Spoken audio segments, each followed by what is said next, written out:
Hi guys, just wanted to do another quick video, this time based on stress and how it sort of relates to long COVID in the nervous system. I thought today would be a good day to do this video for myself and for my own mentality.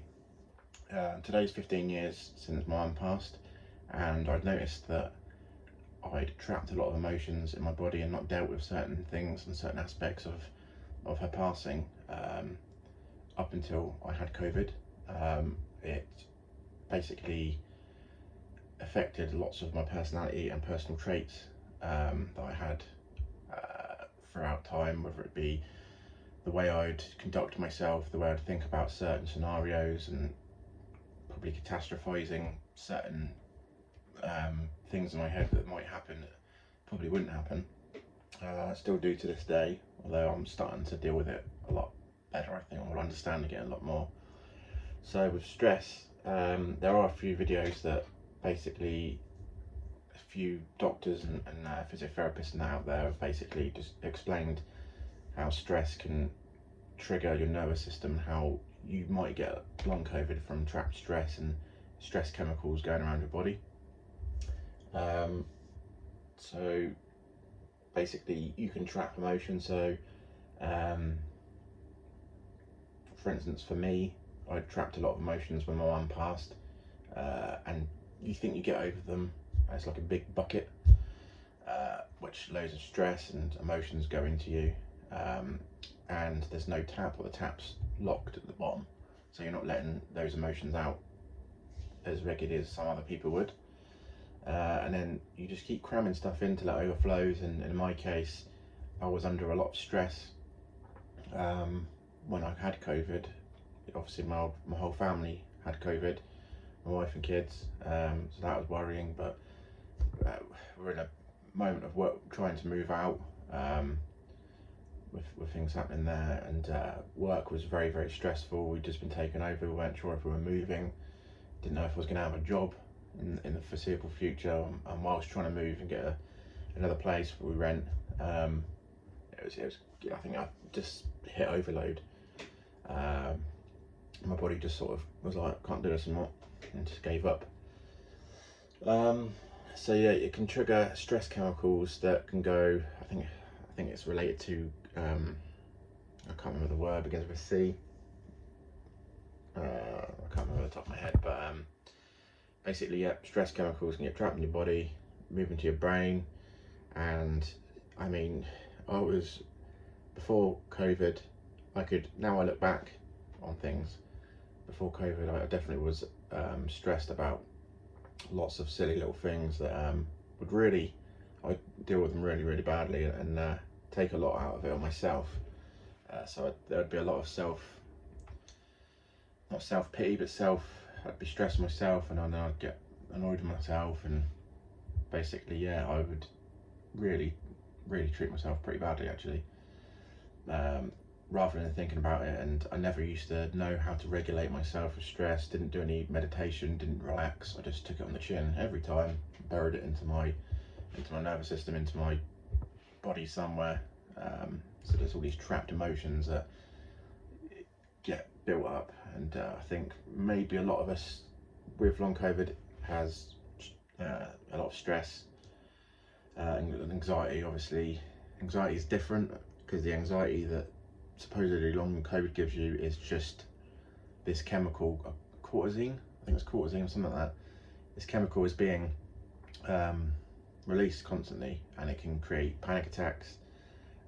So obviously with the breath work, I've been using the breath work to try and calm that down. I've had the odd turn where I think, being in this flight, fight, freeze stage, your eyes are compensating. They're at that heightened state, so you're taking it on a lot. And I think my recent panic attack was I just done too much, fatigue wise, stressing about things. And that leads me on to another pointer, was Googling, basically being a Google doctor and Googling all your symptoms and seeing what could be wrong with you, because let's face it, like, there's a lot of symptoms from long COVID, and if you start googling different things, it will lead to other problems. But most of it is down to this nervous system and understanding how the nervous system works and how it releases chemicals, and how you go in parasympathetic and sympathetic modes, and trying to really understand that and force your way in and out of each two, or force yourself to relax a lot more, but do it in a mindful state rather than, oh, I really want to relax. Do it in a mindful state, and yeah, just try and be kind to yourself, really. And this, lastly, for this short video, leads me on to my dizziness situation. Obviously, as you might have seen from my last video, I had COVID in November, and then literally middle of December, bang, I had chronic dizziness, still to this day. Some days are worse than others. Obviously today, I'm having a bad day. As I said earlier on in the video, it's not great, but yeah, so dizziness, and what I've been trying to do is vestibular rehab, because there's evidence based through MRI scans and stuff where you can change your mindset, and it can be a bit where your neural circuit basically from your nervous system, your brain is like had enough, and it's just like malfunctioning, setting off like all these weird signals, and your brain's like, okay, I can't quite understand that, it's causing the dizziness. Whereas there's this thing called neuroplasticity, which you can Google that and learn about how you can create a new neural circuit which eventually will replace that. I talked about it briefly in my last one, my last video. I like to think at the moment I'm probably, well, I'm seeing a physiotherapist and a psychologist, and they sort of like, you're 3/4 of the way there from what I'm with my feedback and how I'm feeling and things like that. But so yeah, what means don't feel afraid to get the right help, and not all the time the mental health and cognitive behavioural therapy is not always, you know, needed or frowned upon, but like, just give yourself all the help that you need and go from there. But fingers crossed.